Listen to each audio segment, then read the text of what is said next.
Pernahkah kamu bertanya-tanya kenapa Indonesia nekat beli minyak dari Rusia, negara yang lagi kena sanksi berat? Ternyata ada alasan tersembunyi yang bakal bikin kamu kaget.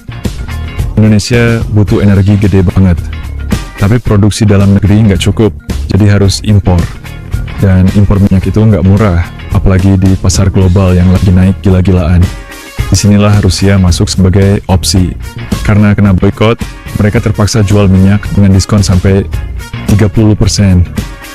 Hemat miliaran rupiah kan? Tapi, ada tapinya. Risikonya nggak main-main. Beli dari Rusia bisa bikin kita kena sanksi sekunder. Atau paling gampang bikin hubungan sama negara barat jadi nggak enak. Pusing kan? Pemerintah bilang ini murni urusan bisnis dan kebutuhan energi. Tapi, apakah strategi ini bijak dalam jangka panjang? Menurut kamu sendiri, langkah ini sudah tepat atau belum?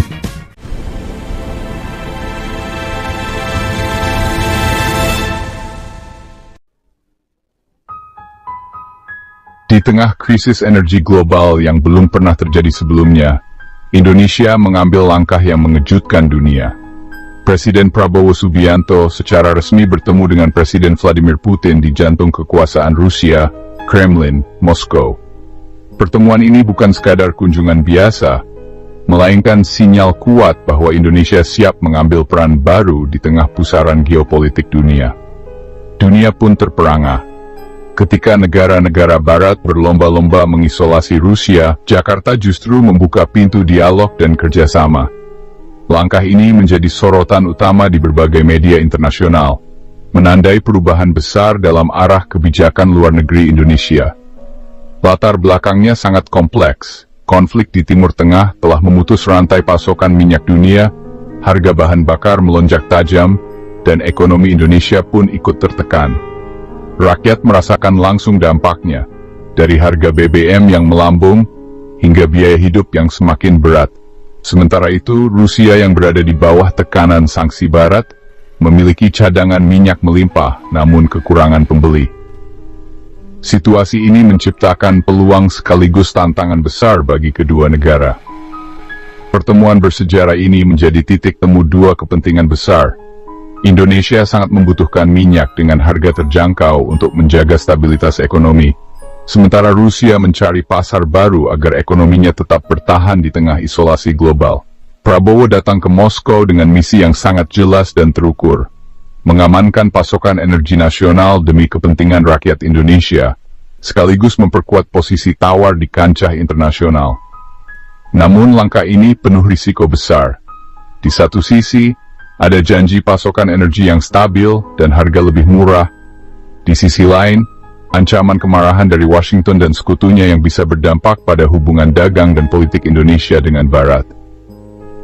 Ini bukan sekadar urusan bisnis atau ekonomi, tapi juga soal posisi strategis Indonesia di dunia yang semakin terbelah antara blok Barat dan Timur.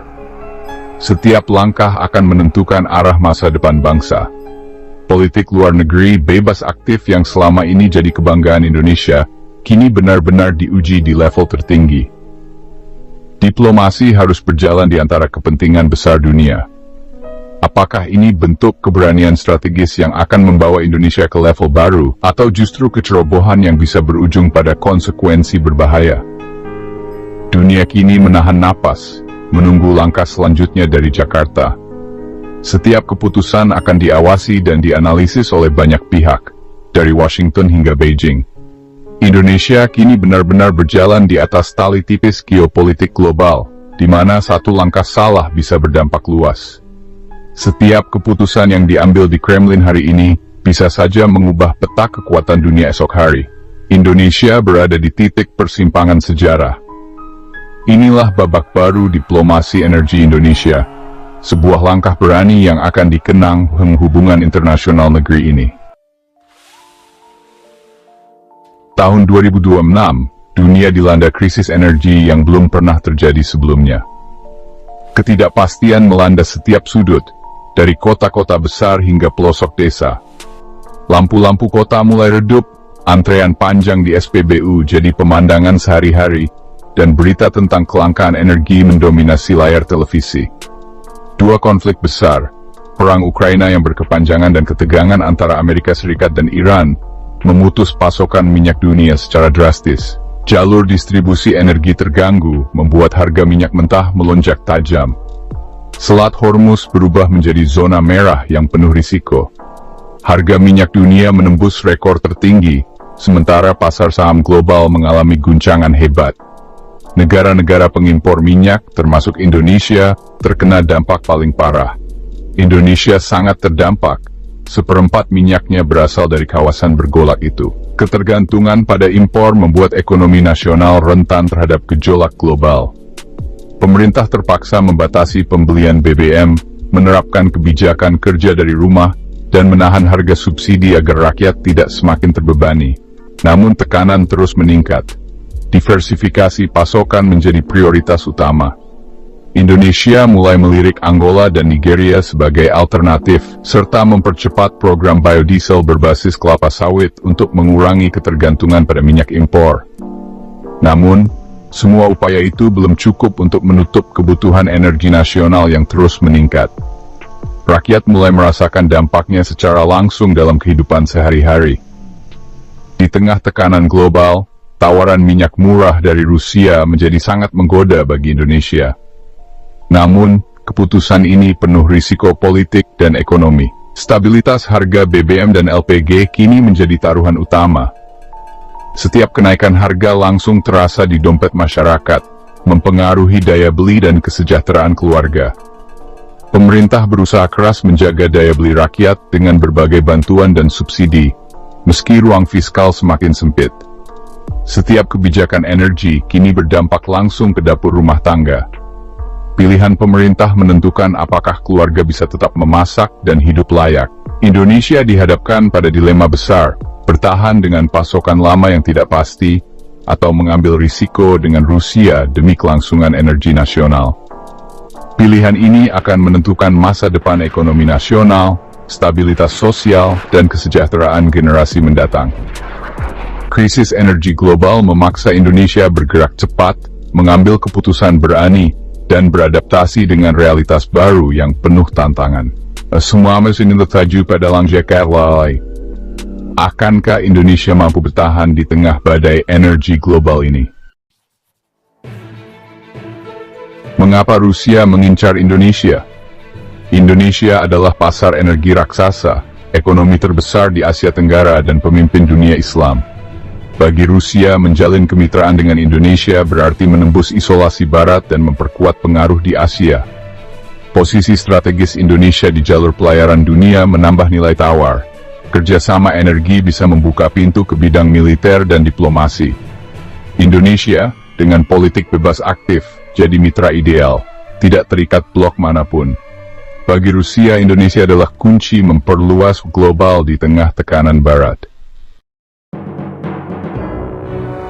Minyak Rusia dengan harga diskon jadi tawaran utama. Bagi Indonesia, ini berarti subsidi energi bisa ditekan, harga BBM stabil dan ekonomi rakyat terlindungi. Diversifikasi pasokan mengurangi risiko tergantung pada Timur Tengah. Namun membeli minyak Rusia berarti menantang sanksi Barat. Risiko politiknya besar, Indonesia bisa dianggap mendukung mesin perang Kremlin. Ini bukan sekadar transaksi bisnis, tapi manuver geopolitik berisiko tinggi. Pemerintah harus menimbang apakah manfaat ekonomi sepadan dengan ancaman sanksi dan isolasi internasional. Setiap keputusan membawa konsekuensi jangka panjang bagi posisi Indonesia di dunia. Amerika dan sekutunya siap memberi sanksi pada negara yang membantu Rusia. Sanksi finansial bisa memutus akses Bank Indonesia ke sistem global, memicu krisis ekonomi. Ekspor ke Barat bisa terganggu, kerjasama dagang dan militer dibekukan.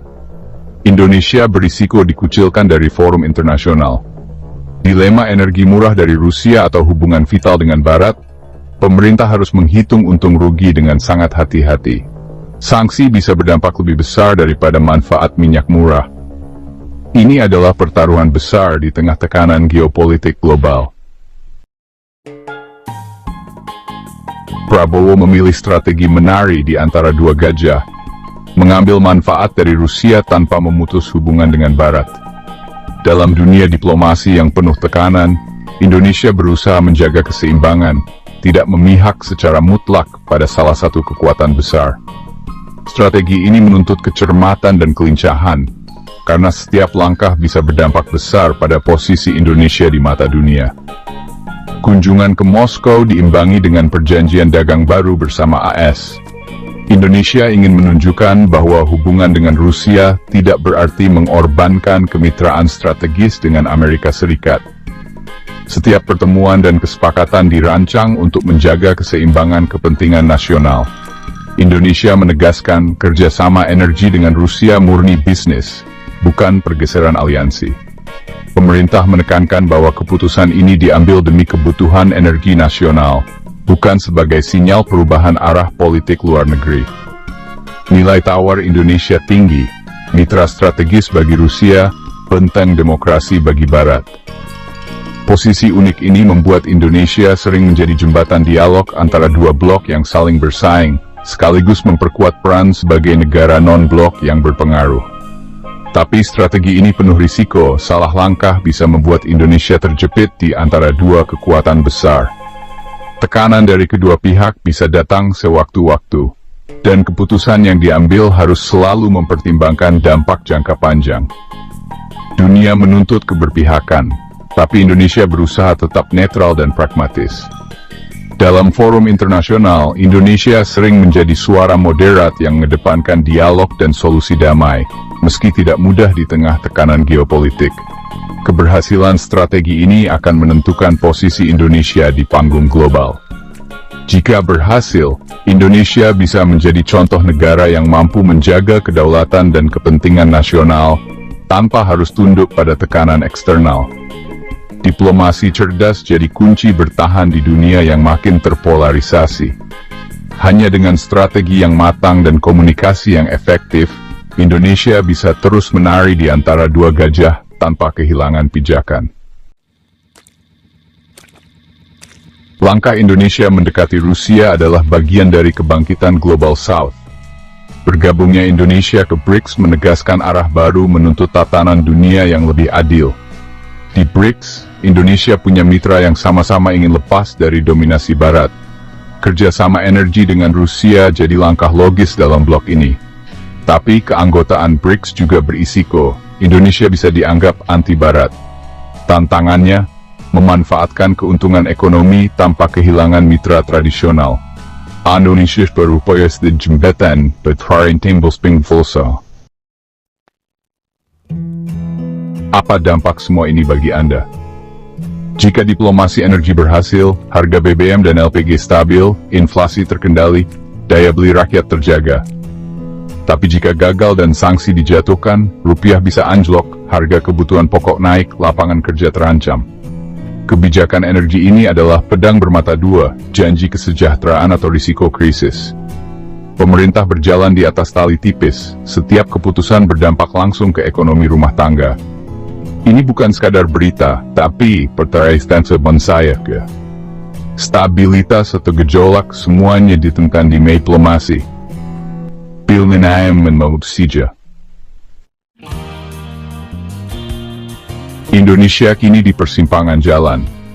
Pertemuan Prabowo-Putin adalah pertaruhan besar energi murah atau risiko geopolitik. Dunia multipolar menawarkan peluang dan tantangan baru. Pemerintah memilih jalur tengah, bermitra dengan semua, tanpa kehilangan jati diri.